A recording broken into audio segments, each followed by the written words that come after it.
one of the biggest changes that needs to be made. One thing I'll say, because I'm seeing there's a lot of like clubhouse talk. After this, something we did last week is in the comments after this live saves, people who have invites can share them and distribute them in the comments of the post after this live saves. Oh, okay. Yeah. Yeah, it's easier to do it that way. I can't believe people are selling invites online for like Yes, 50. do not buy an invite to Clubhouse. No.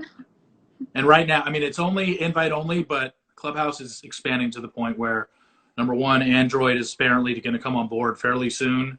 And number two, it'll just be open to everybody, and you won't need an invite to get on board. That's what we're hearing. What else? Oh, Emmanuel. I'm really excited for him to host. I'm more familiar with his sports work on ESPN and FS1. I have not read Uncomfortable Conversations with a Black Man. Have you watched any of his YouTubes on Yeah, it? I have seen. Which one did I see? I didn't see the one with the Bachelor people. I think I saw the first one where because he was just an ESPN college football analyst on Saturday. They have a bunch of studio shows. He's one of the guys that they bounce with.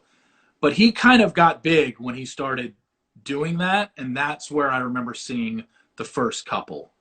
And then Fox basically stole him away from ESPN, gave him a better deal.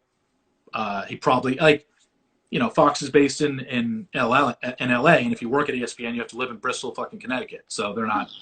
That's why Fox is pillaging a lot of ESPN's employees, because they're offering them better deals, and these people are like, I'd rather live in LA than Bristol, Connecticut. Sorry.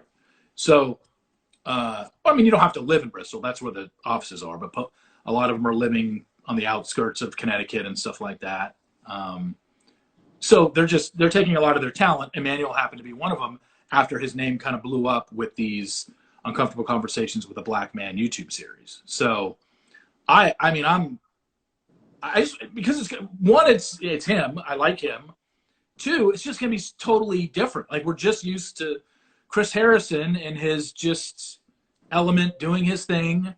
It's going to be different because this is the first ATFR that's been taped since, I want to say, Emily's season. Like, it's been a long time. When Emily and Brad were on the couch, was that, you probably watched. I was there. Was that live? Was that one of the live ones? I think it was live. It was live. Okay. It was live. So Emily was at least 20 seasons ago. Yeah. So it was right before, I thought it was Emily's season, but you're saying it was live and you were there. So it was right before that, when for a while, all of the After the Final Roses were taped in advance, but then they realized we tape our After the Final. Hold on. Let me, doing my live. Please do not call during my live. Where was I? Oh, so, they realized, well, if we tape our After the Final Roses, and the After the Final Rose shows our final couple, and we do it in front of an audience, maybe shit's going to get out. So they started doing it live. It really doesn't need to be live, does it? It doesn't need to, but it made it so where they could try their best to hide the final couple. Yeah. I'm still spoiling it anyway, but that's probably why they went live, because it's like, well, it's going to get out every single season. We know for a fact if we do tape it. So why don't we do it live, and maybe he won't find out.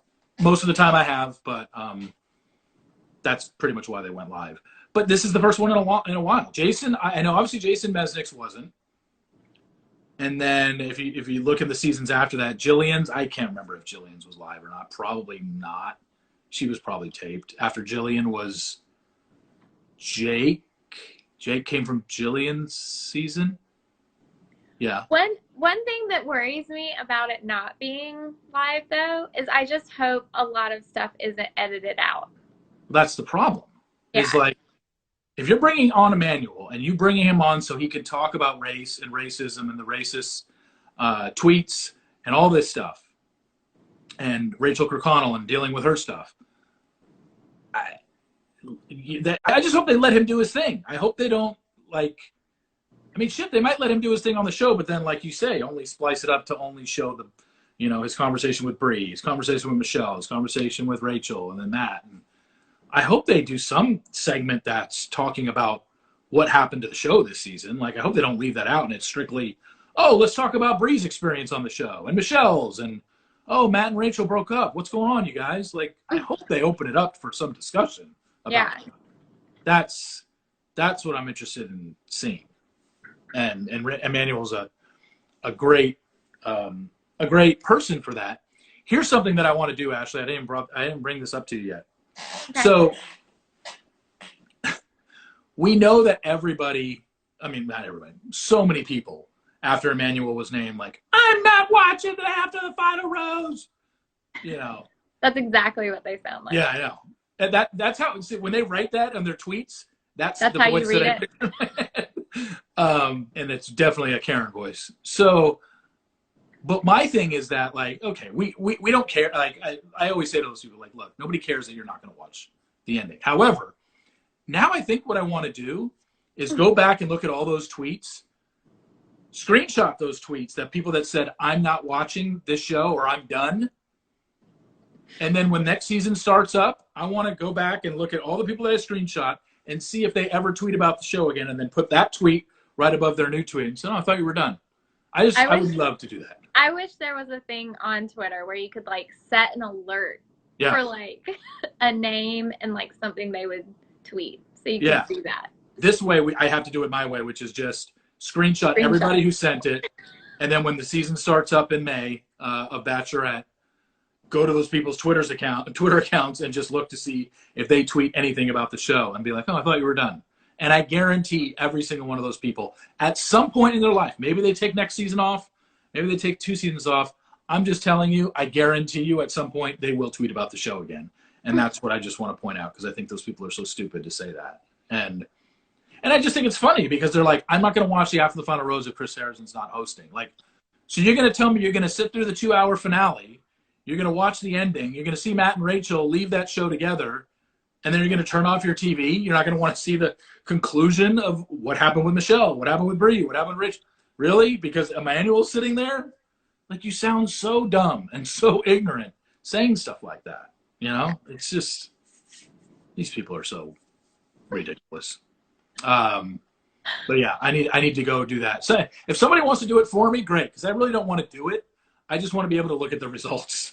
We should get Bachelor data on it. Yeah, you know what? I was gonna text Susanna today and actually ask that, and I totally blanked. But Susanna, if you're still in here and you want to do that just for fun, I know that because she loves doing statistical stuff in regards to this show. I think that would be a great little side. I was gonna say side piece. That's a great little side project to keep in your back pocket. All these people that say they're not going to watch again, and I'm done. I'm excited for it. Oh yeah, it adds like a much needed dimension to the show that's been missing for a long time. Weren't you the one that told me, or maybe I thought you were the one that told me, like, yeah, there are a lot of people that are like, I'm not watching, but there are so many people that just by Emmanuel's Instagram post, like, I'm going to be the new host of the After the Final Rose. How many people were commenting under Emmanuel's post, like, oh my God, got to go watch this now. So yeah, you might lose some people, but people who are fans of Emmanuel will now tune into this show. Yeah. So even though, maybe we're just like dropping the like racist people that we want to get rid of anyway. Yeah. And you're gaining a whole like new audience that has skipped watching it for a long time because they didn't recognize themselves in the show. I'm really wondering, like, is it, and maybe this is too extreme, so I'll just ask you, is it too extreme to say anyone that says, I am not watching the After the Final Rose if Emmanuel's hosting is, like, it just seems like that's based in racism. And I don't want to make everything about the race card, but why, especially people that like, oh, who is this guy? I don't even know him. I'm not watching. Well, like, kind of, he's qualified. Trust me. You guy's a television host. He went to UT, played in the NFL. He's been on TV for 4 years now. He's written a book. He's certainly qualified. So anyone that says, like, I'm not watching because of Emmanuel seems to be just seeped in hate or racism. Why else would you say that? So, I mean, if you look up Chris Harrison's qualifications before he did the show initially, he hosted like a grocery store show. Yeah. and I think he was on like a sports program. So Yeah. I would say that he's more qualified. Yeah. Oh, he's way more qualified than Chris was when he first started, for sure. He definitely has more of a background in TV. As for before we get to the Taylor stuff at a halfway mark, as for hosts going forward, like I said, I don't think it's going to be Emmanuel. Emmanuel has a daily show on FS1. I don't think he's going to leave that to go to New Mexico for 2 months and get 2 minutes of airtime. That's another thing the show has to address. Is whoever the new host is going to be given the same exact role as Chris Harrison? Why would a TV veteran take over the show and be like, yeah, I'm cool with that. I'll go to New Mexico. Yeah, it's a cush job, but these people want to work. They actually want to be on camera. And that's why I think it's so much easier for them to bring in a former contestant, because they already get it. They know I just have a small role. A TV veteran like Tom Bergeron, even our buddy Mark Wahlberg, I don't want him wasted on that show. If they're going to bring Mark Wahlberg in, not that they are, but if they were to bring someone like Mark in, the host of Temptation Island, not Marky Mark and the Funky Bunch, if they were to bring Mark Wahlberg in, I don't want him coming in and giving out a date card and then clinking a glass at the rose ceremony and then counting roses. He needs to be like, if Mark Wahlberg ended up being the host of this show, I would want, like, guaranteed every episode, he has a 5-minute conversation with the lead before the rose ceremony. That has to be shown, like 3 to 5 minutes, to where, because that guy is so good at talking to people of that age and giving his advice. Like, he is so good. He's so empathetic? Empathetic. Yeah. He's so empathetic, and he so cares about the contestants on his own show, where Chris just seems like, I'm just doing a job, Y'all. So Mark Wahlberg was on Clubhouse, Reality Steve's Clubhouse. Yeah. And I was like laughing at how hard you were fangirling over it. I wish I would have recorded it because it was so cute. He was just basically like putting what's the word for it? You were just like having a compliment party for him. It was so cute. I loved it. I also, because he's come on at the beginning and end of every Temptation Island season for the first 2, and then I watch him on the show, and I just think he handles those contestants so well without coming across as smarmy or condescending or I know more than you. It's just, he's awesome. There's more compliments.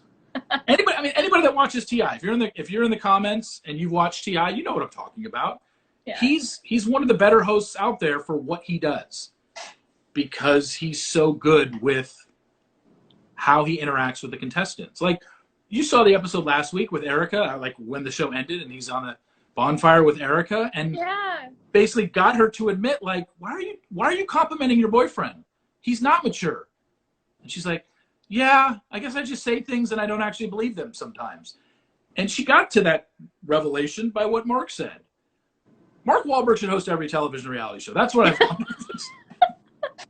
He's just, You could tell, though, that he was, like, very scared of who was listening in on the Clubhouse, though, because he was like, I don't want Chris Harrison's job. I'm not trying to do that. Well, that's why I was like, I don't want to put you on the spot, Mark, and I don't know how to put this, but let's just say there was a show out there that had an opening. Like, I get it. I mean, let's face it. He's not going to be called, but people think he is a knockoff of Chris Harrison. He kind of looks like him. Like, if he just slid right in, people would be like, hey, Chris Harrison, what happened to Chris Harrison? He kind of looks a little bit different, but no, I think Mark, he's never going to get the gig, but I think he easily could do it, is what I'm saying. I'm laughing at everyone in the comments that's saying Sweet Nums should be the new. Oh, God. So she can side eye everybody. I roll people. A barb cam at all times. All right, let's talk about what everyone wants to hear. Taylor. I know. Like, it's very obvious there are people in here who have never watched us do this before, because since the beginning they've just been telling